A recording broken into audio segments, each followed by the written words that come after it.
This movie, it really surprised me by how dramatic it was. I mean, there's actually a few times when like some tears actually came to my eye, and that caught me completely by surprise. When you saw the final product, were you really surprised by how dramatic it was? No, I was really moved by the script too, so I thought that it might make me really upset, but in a good way. All right, and obviously, you and John Cusack's character, they have some kind of history. They kind of get into, but they don't really speak about it. But you feel there's some kind of romantic tension there. Did you ever want that relationship to go a little bit further? Well, I always want my part to be bigger in whatever I'm in, but I think it's nice that it's left ambiguous and that you just get the feeling that they're struggling with the grieving for the woman that they both loved, and I think there's hope there for them. All right, there's hope now. Maybe I missed this, but was she the sister or the best friend? Best friend. The best friend, so they Yeah. knew each other from that. Yeah. Okay. Yeah. All right. Now, obviously, this might be the question you've heard before a million times, but you've got a new family. I'm gonna sing it. I want to hear the Okay. singing. And so this beautiful boy comes in the film, and he has many, many problems.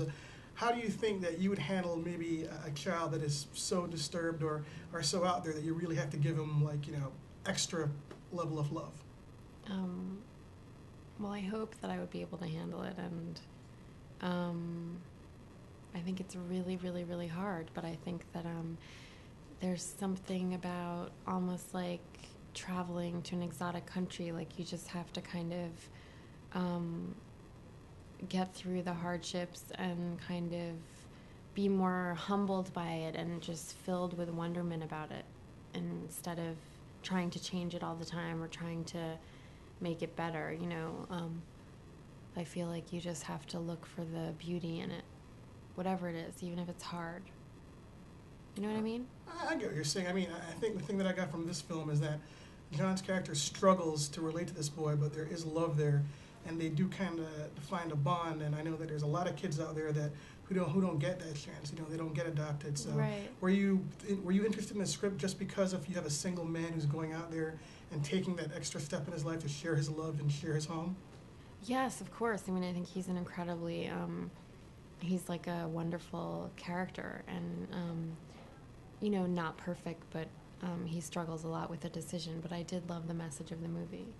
My girlfriend actually asked a pretty interesting question when I took her to see the film, and she said that you always see a lot of celebrities and famous people going to foreign countries and adopting that kid from Cambodia or that kid from Africa or that kid from Zimbabwe or wherever the celebrities are going these days. But she said there's so many kids in America that are sitting on the adoption tables and adoption ranks, and they seem to be kind of glossed over by the system. What's your response to that, do you think? Well, my first response is I wouldn't poo-poo the people who've gone to Cambodia or Vietnam to adopt people, because those people are bringing a lot of attention to global poverty and a lot of attention to the refugee situation in Africa and Southeast Asia. And so, I mean, it's hard to sort of be like, wow, they're always just going there, and why don't they just concentrate on here? But what if they didn't? What, should nobody do that? You know what I mean? So, and I don't know that, I understand what she's saying. Like, she feels like maybe it's like a Hollywood chic to go abroad to adopt people, but I think a lot of people are adopted here, but maybe they just don't know about it as much because it's not as visible. But yeah, I don't think just because there's focus on one thing, it means that there shouldn't be focus on the other thing. I think it's probably best to try to help everybody.